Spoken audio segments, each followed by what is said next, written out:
जो ब्रह्म ऋषियों को निमंत्रण करके, साधु वैष्णव को पंक्ति में बैठाल करके अपने लिए अच्छा भोजन, देखो बहुत सावधानी।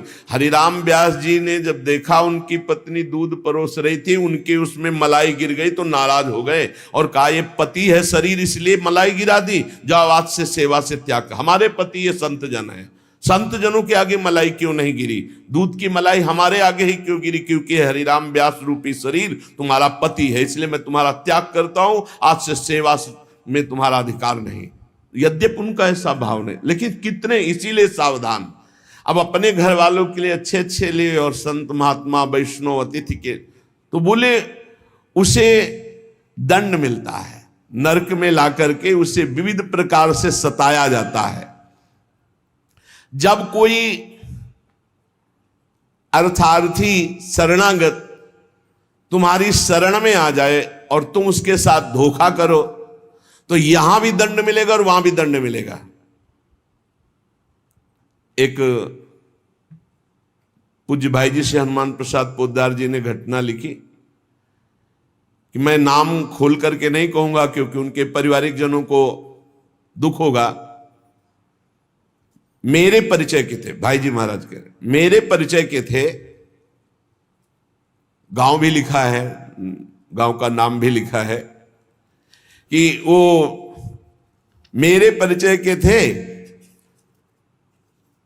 और दो भाई थे। उनमें से किसानी का कार्य होता था। किसानी के बहुत पुरानी घटना नहीं है भाई जी महाराज कह रहे, कुछ वर्ष की है, यह अक्षरशः सत्य है। ये कोई हम कथा नहीं कह रहे, हम जानबूझ करके पता नहीं दे रहे। मुझे जिला गांव सब पता है। वो कृषि कार्य करते थे, गृहस्थी का कार्य किसानी से पूरा होता था।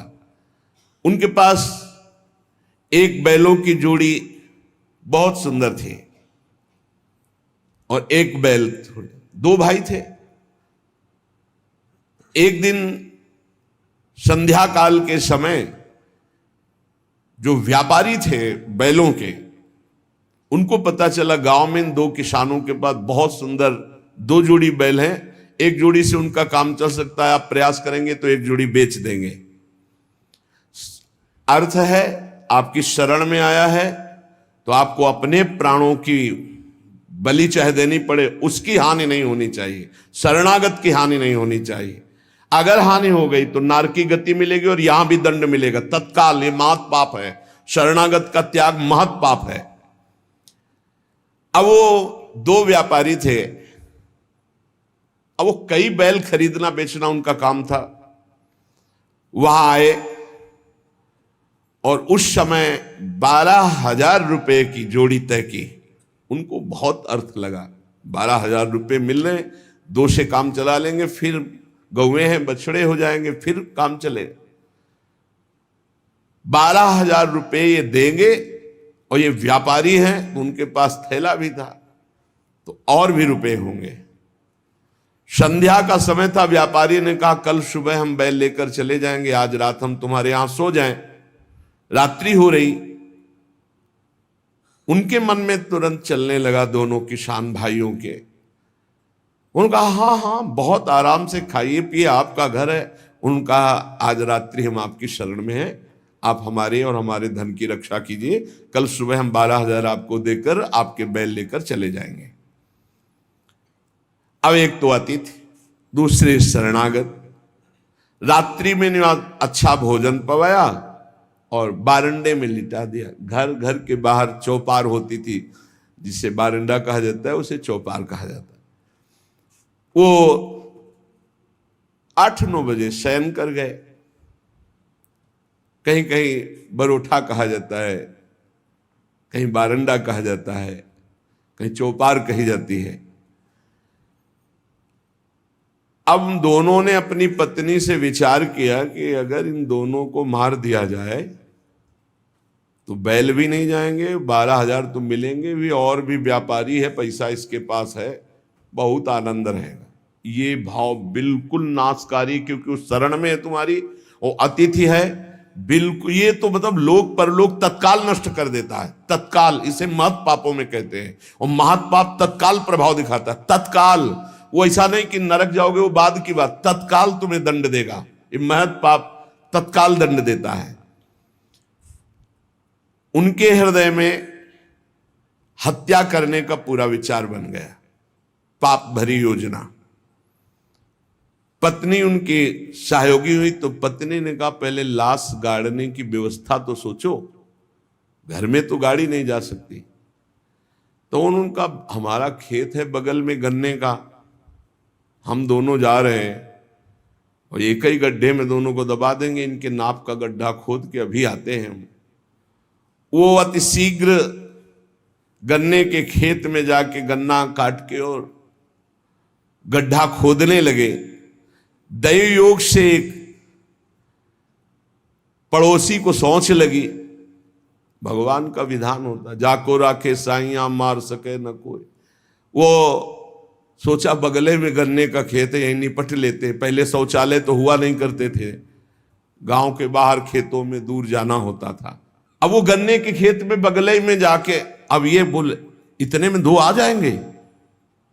उसको लगा ये रात्रि में क्या प्लान बना रहे हैं। नजदीक गए, वो देखो एक को नीचे कर देंगे, एक को ऊपर कर देंगे।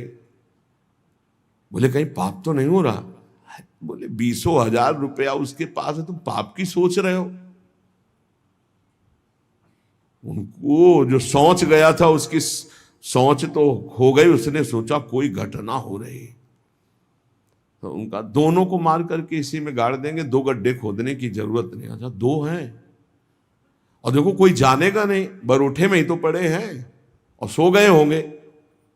फौरन उसने जल से पवित्र हुआ, भागा उनके घर में गए, पड़ोसी ही था, वहां दोनों को जगाया और कहा ये अभी चलो हमारे साथ। कहाँ तुम्हारा पैसा, पैसा ले लो।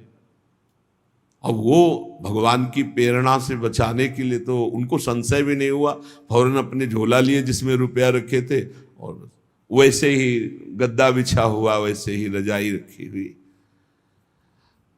अपने घर में ले गया और कहा इन दोनों भाइयों ने मारने का प्लान और गड्ढा खोद दिया है, चुप यहीं शांत रहे। और उनके दोनों के एक एक लड़के थे जो नौटंकी देखने गए थे गांव के। कर्म बड़ा निकृष्ट संकल्प किया था, इसलिए पाप कर्म प्रेरित करके उन लड़कों के मन में है कि हमें नाटक अच्छा नहीं लग रहा, छोटे जगह चलो यार, हमें अच्छा नहीं लग रहा, हमें सोने का मन है। दोनों मस्ती से बातचीत करते हुए आए तो देखा बरोठे में गद्दा बिछा है और रजाई। तो उनका शायद माता पिता ने सोचा हो कि रात्रि में पता नहीं कब ये आएंगे तो दरवाजा खोलना पड़ेगा, यहीं सो जाते हैं। दोनों मुंह ढक करके उसी में सो गए। अब वो दोनों, भगवान का विधान बड़ा विचित्र होता है, दोनों गड्ढा खोद करके आए, अपनी पत्नी से कहा काम हो गया, गड़ासा निकाल, गड़ासा निकाल। बोले तू पैर पकड़, भाई से कहा तू खोपड़ी पकड़। अंधेरे का मामला, कोई बिजली तो गांव में रहती नहीं थी। दोनों पुत्रों को काट दिया और मैं गद्दा और रजाई सहित समेट के गड्ढे में तोप के। अब जब वहां गड्ढे में डालिया तो बोले झोला कहां, रुपया कहां? बोले हमने तो सोचा था सिराने ही होगा। बोले गद्दा रजाई में तो लपेट के नहीं डाले। बोले पक्का नहीं, ऐसा कैसे हो सकता है? बोले रुपया कहाँ है? अब वो तो बड़े चिंतित कि जिसके कारण मारा वो रुपया नहीं। और फिर गए गड्ढा खोदा और जब देखा कि हमारे लाला, हमारे ही पुत्र, और ना तो चिल्ला सकते हैं ना रो सकते हैं, ढूंढा वहां पैसा नहीं, ना वो जिनको मारना था वो थे नहीं, अपने बेटों को मार दिया। सुबह हुआ तो पड़ोसी निकाल के लाया उनको, कहा ए भाई बड़ा सुंदर प्लान बना रहे थे इन दोनों को मारने का, पैसा भी सुरक्षित और ये भी सुरक्षित, अब हम जा रहे हैं सरकार से रिपोर्ट करने। दोनों को जेल हुई, दोनों पुत्र मारे गए, दोनों पत्नी और पति सहित सजा को प्राप्त। अगर शरणागत है, कोई धन लिए हुए है, आपके समीप आया हुआ है और आप थोड़ा भी लालच करके उनका हित करना चाहते हैं, तो शरणागत का अहित सोचना मात्र अहित कर दिया, ये तो यहां दंड मिला, पूरा जीवन बर्बाद हो गया, पूरा जीवन बर्बाद हो गया। पति पत्नी जेल में, लड़का मार डाला, रह क्या गया, सब बर्बाद, और अब नारकी गति भी होगी। तो कह रहे हैं जो आए हुए शरणागत के साथ छल करता है, तो यहां थूक, खखार, विष्ठा, इसके कुंड बने हैं, इनमें डाल दिया जाता है। आनंद लो, सोचो।